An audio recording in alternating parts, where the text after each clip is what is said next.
नमस्कार साथियों, आप सभी का स्वागत है हमारे यूट्यूब चैनल पर। जैसा कि आप सभी जानते हैं कि वर्तमान समय में लगभग हर कोचिंग के पीडीएफ सही से मिल जाते हैं, लेकिन हम लोग पीडीएफ को सही से ठीक से नहीं पढ़ पाते। लेकिन यदि हम लोग पीडीएफ सही से पढ़ना चाहें तो एक टारगेट करके पढ़ सकते हैं, जैसे कि उस पीडीएफ को पढ़ करके एक वीडियो बनाया जाए और उस वीडियो को यूट्यूब पे डाला जाए।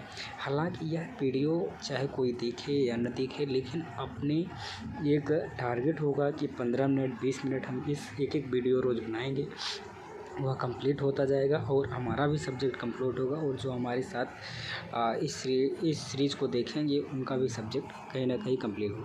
इसी श्रेणी में केडी क्लासेज में केडी सर की जो साइंस एंड टेक्नोलॉजी यानी विज्ञान एवं प्रौद्योगिकी की नोट्स है, लगभग 70-80 पेज की है। इसे हम 15-15 मिनट में 5 से 7 क्लास में कंप्लीट करने का प्रयास करेंगे। चलिए, आज हमारी पहली श्रृंखला है तो ये परिचय था, इसलिए तो चलिए सबसे पहले हम लोग देखते हैं साइंस एंड टेक। विज्ञान जो है लैटिन भाषा के साइंटियस शब्द से बना है। क्या? विज्ञान लैटिन भाषा के साइंटियस शब्द से बना है, जिसका अर्थ होता है जानना। अगर हम प्रौद्योगिकी के अर्थ जानें तो विज्ञान का जीवन की ज़रूरतों के लिए उपयोगी प्रौद्योगिकी है। ठीक, और आगे अब हम लोग चलते हैं प्राचीन भारत में विज्ञान और प्रौद्योगिकी के विषय में। अगर प्राचीन भारत में विज्ञान और प्रौद्योगिकी के विषय में चर्चा किया जाए तो भारत में विज्ञान का उद्भव लगभग 3000 BC में हुआ था, जो कि सिंधु घाटी सभ्यता में। बुर्ज इस्पाट क्या है? तो भारत में इसका विकास होता है 2300 ईसा पूर्व में।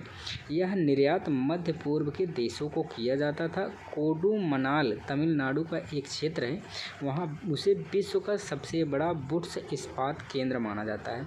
अब यहाँ से क्वेश्चन यह बन सकता है कि विश्व का सबसे बड़ा बुर्ज इस्पात केंद्र कहाँ है? तो तमिलनाडु के कोडुमनाल में। अब इसके आगे हम लोग और आगे चलते हैं। कृषि प्रौद्योगिकी विकास के प्रमाण की बात करें तो सबसे पहले बैलगाड़ी का प्रयोग हुआ, फिर बैलों को बधियर करने की प्रक्रिया जिसमें बायो इंजीनियरिंग का पहला कार्य किया गया, फिर अर्गला ड्रावार का विकास हुआ। इसे पेराई करने वाले बैलों व कोल्हू के मध्य बांधा जाता था। इसी के सहारे बैल गोल गोल घूमते थे।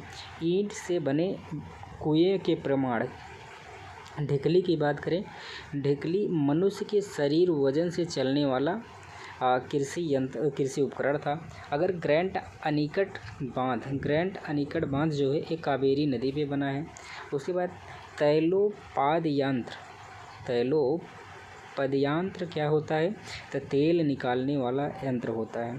शराब के आसवन का प्रमाण। उसके बाद history of the Hindu chemistries PC रे की history of the Hindu chemistry, यह बुक किसकी है? तो पीसी रे की। कपास के बीज के साथ कहाँ से मिले थे? मेहरगढ़ से। अजंता की गुफा नंबर 1 का चित्र क्या है? तो औरत द्वारा आयताकार लकड़ी के फ्रेम में लगे 2 समानांतर बेलनों को घुमाना। कपास से उसका बीज अलग होता है। कपास भूनने वाला धुनकी यानी उपकरण भारत की प्राचीन खोज है। उसके बाद हम लोग आते हैं गणित के क्षेत्र में जो विकास के प्रमाण है, वहाँ से मोहनजोदड़ो का संघ का पैमाना मिलना, शोल्ब सूत्र भारतीय गणित व ज्यामिति का प्राचीनतम ग्रंथ है शोल्ब सूत्र, जिसके लेखक बौधायन है। अगर शोल्ब का अर्थ क्या होता है? शोल्ब का अर्थ होता है माप। वर्णन यज्ञ वेदियाँ बनाने के नाप और जोख के विधान मिलते हैं किसमें? शोल्ब सूत्र में। उसके बाद आता है पंच सिद्धांतिका की अगर बात करें, बराह मिहिरकृत सोने को एक प्रतीक व एक आँख के रूप में पहली बार दिखाया गया। पंच सिद्धांतिका जो पुस्तक है किसकी है? तो ब्राह्मण की है, और इसमें उन्होंने सोने को एक प्रतीक और एक आँख के रूप में पहली बार दर्शाया था। उसके बाद और आगे हम लोग यदि बढ़ते हैं तो एक है बृहत संहिता, जो कि बराहमिहिर की है, जिसमें चंद्रमा पृथ्वी के चारों ओर चक्कर लगाता है, इसके विषय में बताया गया है। आर्यभट्टियम, जो कि आर्यभट्ट की पुस्तक है, जिसमें उन्होंने 121 श्लोकों और ज्या सारणी का प्रतिपादन किया है। आर्यभट्टियम के 4 खंड हैं, गतिकापाद, गणितपाद, कालक्रियापाद, गोलपाद, जिसमें जो गतिकापाद और गणितपाद है वह गणित से संबंधित, जबकि काल क्रियापाद और गोलपाद जो है ज्योतिष से संबंधित है। चिकित्सा शास्त्र क्षेत्र में विकास से संबंधित, यानी डॉक्टर यानी जो मेडिकल के क्षेत्र में कैसे विकास हुआ उसके विषय में देखते हैं। देवताओं का वैद्य अश्विन को कहा जाता है। अश्विन को देवताओं का वैद्य कहा जाता है। इसका साक्ष्य कहाँ मिलता है? ऋग्वेद में। वैदिक आर्य परिचित थे, अर्थात किससे परिचित थे? जल चिकित्सा, सूर्य चिकित्सा और एनाटॉमी से। जो वैदिक आर्य थे वह जल चिकित्सा से, सूर्य चिकित्सा से और एनाटॉमी से परिचित है। और अथर्ववेद को प्राचीन का चिकित्सा ग्रंथ भी कहा जाता है। अथर्ववेद जो होता है उसे प्राचीन चिकित्सा ग्रंथ भी कहा जाता है। शतपथ ब्राह्मण में मनुष्य में 360 हड्डियों को होना भी बताया गया है। कश्यप संहिता चिकित्सा से संबंधित ग्रंथ है। उसके बाद अगर चरक संहिता की बात करें, जिसको चरक ने लिखा था, जिसमें काय चिकित्सा का जनक चरक को बताया गया है। और भारतीय चिकित्सा का इंसाइक्लोपीडिया किसे कहा जाता है? चरक संहिता को कहा जाता है। सुश्रुत संहिता की बात करें, इसके लेखक सुश्रुत हैं। शल्य चिकित्सा का प्रवर्तक एवं प्लास्टिक सर्जरी का पिता भारत में किसे कहा जाता है? सुश्रुत को कहा जाता है। अष्टांग हृदय संग्रह लेखक कौन है? तो वाग्भट्ट हैं, जो कि आयुर्वेद चिकित्सीय ग्रंथ है। अगर और आगे बात करें आयुर्वेद त्रयी में क्या क्या आएगा, तो आएगा आपका चरक, सुश्रुत और वाग्भट्ट। आयुर्वेद त्रयी में कौन कौन व्यक्ति आएंगे? तो चरक आएंगे, सुश्रुत आएंगे, वाग्भट्ट आएंगे। वहीं बृहत त्रयी में आएंगे चरक संहिता, सुश्रुत संहिता और अष्टांग हृदय। और निघंटु के लेखक कौन है? निघंटु के लेखक धन्वंतरी हैं। अब भौतिक एवं रसायन के प्रयोग के विषय में अगर हम लोग पढ़ें, पकुद कच्चायन के प्रवर्तक पकुद कच्चायन और सिद्धांत के प्रवर्तक हैं। पकुद कच्चायन ने सृष्टि का निर्माण 7 तत्वों से बताया है। भारत में परमाणुवाद के संस्थापक महर्षि कणाद थे।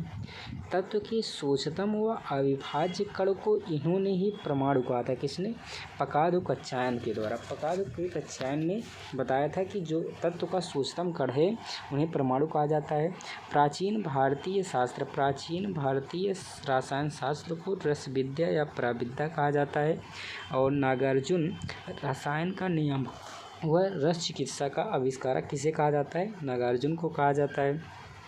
नागार्जुन का जो रचना थी वह थी रस रत्नाकर किसकी पुस्तक है?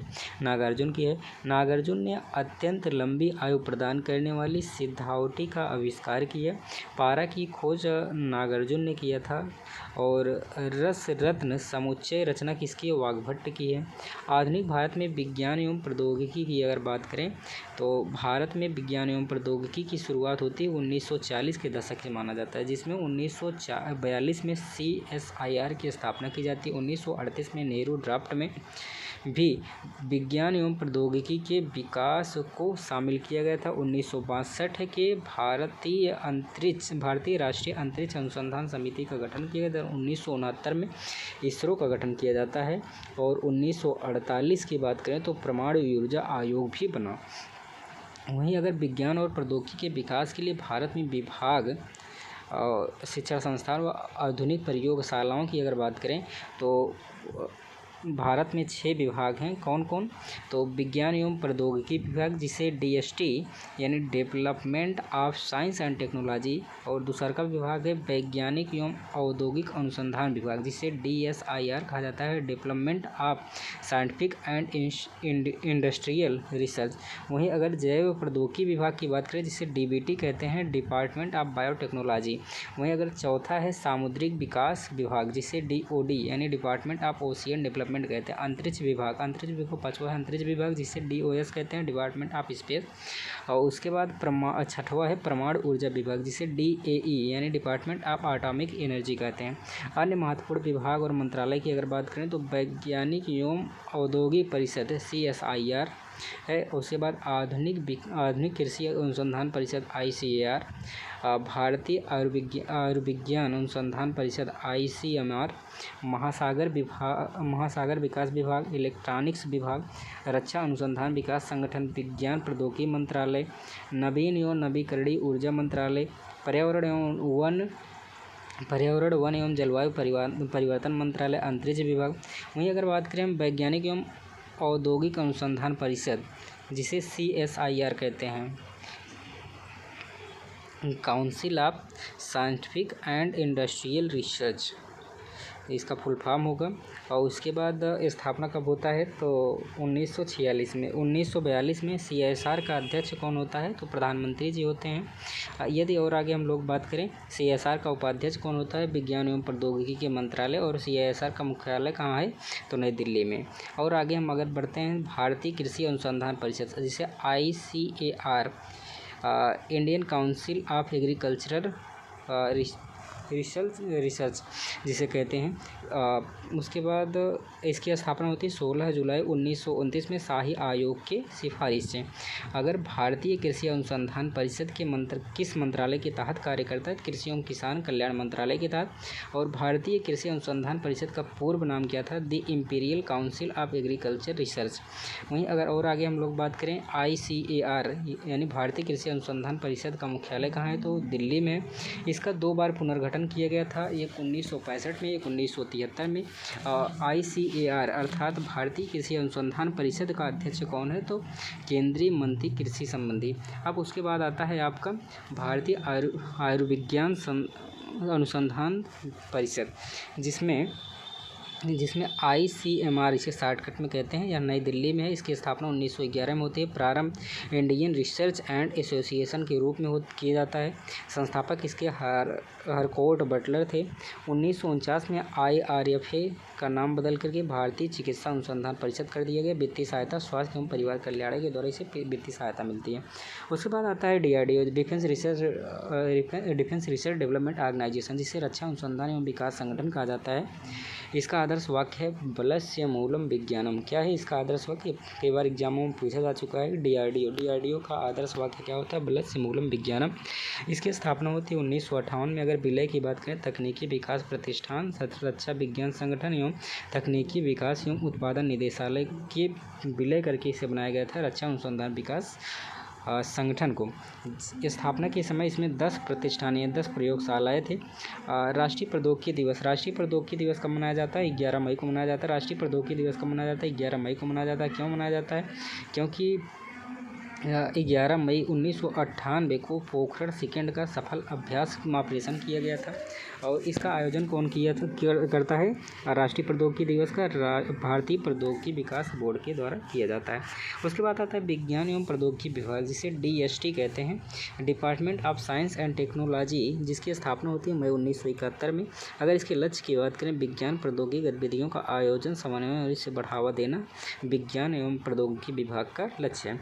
अगर और आगे हम लोग बात करें राष्ट्रीय विषय साइबर प्रौद्योगिकी मिशन की, तो इसका कार्यान्वयन विज्ञान प्रौद्योगिकी विभाग द्वारा किया जाता है। 2018 में 5 साल के लिए इसे शुरू किया गया था। उसके बाद आता है राष्ट्रीय क्वांटम मिशन की बात करें, इसको मंजूरी मिलती है 19 अप्रैल 2023 को। इसकी अवधि है 2023 से 24 से लेकर 2030-31 तक। जलवायु परिवर्तन कार्यक्रम की अगर बात करें 2008 में शुरू होता है। इसमें 8 मिशन को शामिल किया गया है। इन 8 मिशनों में से 2 मिशन का दायित्व विज्ञान व प्रौद्योगिकी विभाग को सौंपा गया है। अब यदि हम लोग और आगे चलें तो आता है आगे राष्ट्रीय सतत हिमालय परितंत्र मिशन और राष्ट्रीय जलवायु परिवर्तन रणनीति ज्ञान मिशन।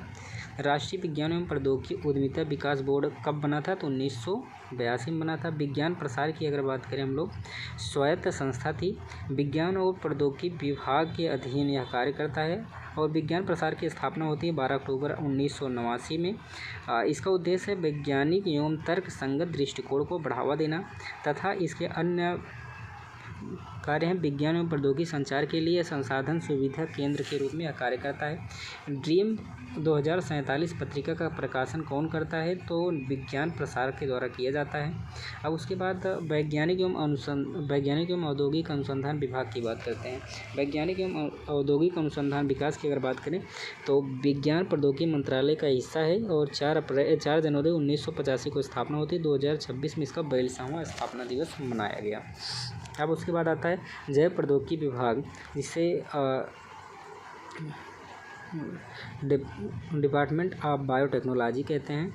यह किस मंत्रालय के तहत कार्य करता है? विज्ञान एवं प्रौद्योगिकी मंत्रालय के तहत कार्य करता है और इस विभाग का गठन होता है 1986 में। अगर प्रधानमंत्री की बात करें तो प्रधानमंत्री राजीव गांधी हैं। 1982 में नेशनल बायोटेक्नोलॉजिकल बोर्ड की स्थापना की जाती है और प्रोफेसर MG मेनन के द्वारा NBT के पहले अध्यक्ष बने थे। 1986 में DBT के पहले सचिव डॉक्टर S रामचंद्रा जी थे। अगर परमाणु ऊर्जा विभाग की बात करें तो इसकी स्थापना 3 अगस्त 1954 को होती है। परमाणु ऊर्जा आयोग की स्थापना पहली बार 1948 में 1 मार्च 1958 को परमाणु ऊर्जा विभाग में परमाणु ऊर्जा आयोग की स्थापना की जाती है। परमाणु ऊर्जा विभाग में 6 अनुसंधान केंद्र कार्य करते हैं। कौन कौन? BARC जो कि मुंबई में है, IGCAR जो कि कलपक्कम में है, उसके बाद RRCAT इंदौर में है, BECC यह कोलकाता में है, AMDER यह हैदराबाद में है, GCNEP यह बहादुरगढ़ में है। वहीं औद्योगिक संगठन की बात करें तो 3 औद्योगिक संगठन कार्य करते हैं। NFC जो कि हैदराबाद में है, HWB जो कि मुंबई में है, BRIT जो कि मुंबई में है। उसके बाद सार्वजनिक क्षेत्र के उपक्रम की बात करें, NPCIL जो कि मुंबई में है, भावनी कलपक्कम कहाँ है? तो कलपक्कम में है। उसके बाद यदि हम लोग और आगे बात करें तो तीसरा है ECIL जो कि हैदराबाद में, UCIL जादूगुड़ा में है, IREL यह मुंबई में है। सेवा संगठन की बात करें तो यह 3 हैं। कौन कौन है? तो DCSEM मुंबई में स्थित है, DPS यह मुंबई में स्थित है, GSO की बात करें यह कलपक्कम में स्थित है। अब उसके बाद आता है Bhabha atomic research centre. Bhabha atomic research centre की बात करें BARC जिसे विभाग कौन सा है? परमाणु ऊर्जा विभाग के तहत कार्य करता है। डॉक्टर होमी जहांगीर भाभा, भारत में परमाणु ऊर्जा की कार्यक्रम के जनक किसे कहा जाता है? डॉक्टर होमी जहांगीर भाभा को। भारत में परमाणु कार्यक्रम की परिकल्पना डॉक्टर भाभा ने ही की थी। 1945 में Tata institute of fundamental research की स्थापना करे रहे 1945 में। उसके बाद जनवरी 1954 में ट्राम्बे में परमाणु ऊर्जा प्रतिष्ठान की स्थापना करते हैं।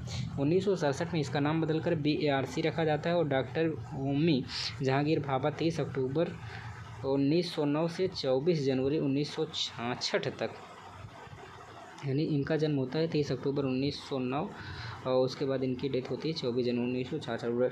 BARC की बात अगर BARC प्रशिक्षण विद्यालय की स्थापना कहाँ होती है? डॉक्टर बाबा ने की थी। लक्ष्य इसका क्या था? परमाणु ऊर्जा कार्यक्रम के विस्तार के लिए आवश्यक मानव संसाधन उपलब्ध कराना। उसके बाद BARC में अनुसंधान रिएक्टर की बात करें, अप्सरा U जिसे अपग्रेडेड कहा जाता है। अप्सरा यह कब हुआ था? तो 10 सितंबर 2018 को ईंधन सामग्री इसमें यूरेनियम सिलाइड का प्रयोग हुआ था। अप्सरा की बात करें तो यह 4 अगस्त 1956 को 2010 से यह बंद है। ईंधन सामग्री इसमें यूरेनियम और एल्युमिनियम के मिश्र धातु का प्रयोग किया गया था। जर्लिना की बात करें 1961 में आया था और सेवा मुक्ति 1983 में दिया गया।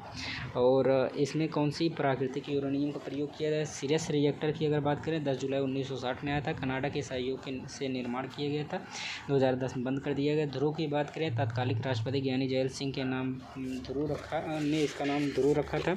न्यूट्रॉन प्रवाह क्षमता वाले अनुसंधान रिएक्टर की मांग को पूरा करने के लिए स्थापित किया गया था। इसे राष्ट्रीय न्यूट्रॉन बीमा अनुसंधान केंद्र घोषित किया गया है ध्रुव को। इसकी तिथि है 1985। ईंधन इसमें क्या प्रयोग होता है? प्राकृतिक यूरेनियम। पोडियम की बात करें तो 1972। प्लूटोनियम ऑक्साइड का प्रयोग ये तो यह सेवा मुक्ति 1973 को देता है। पोडियम सेकंड की बात करें 1984 में आता है। यूरेनियम 233 का इसमें प्रयोग हुआ था और 1986 में इसे सेवा मुक्त कर दिया जाए। पोडियम थर्ड आता है 1990 में, जो कि यूरेनियम 233 था, यूरेनियम का मिश्रण था। यह 1991 से सेवा मुक्त कर दिया जाता है। फिर आता है AHWRCF, जिसे एडवांस हैवी वाटर रिएक्टर कहा जाता है। क्रिटिकली फैसिलिटी थी और 2008 में आता है। इसमें यूरेनियम का प्रयोग किया गया था।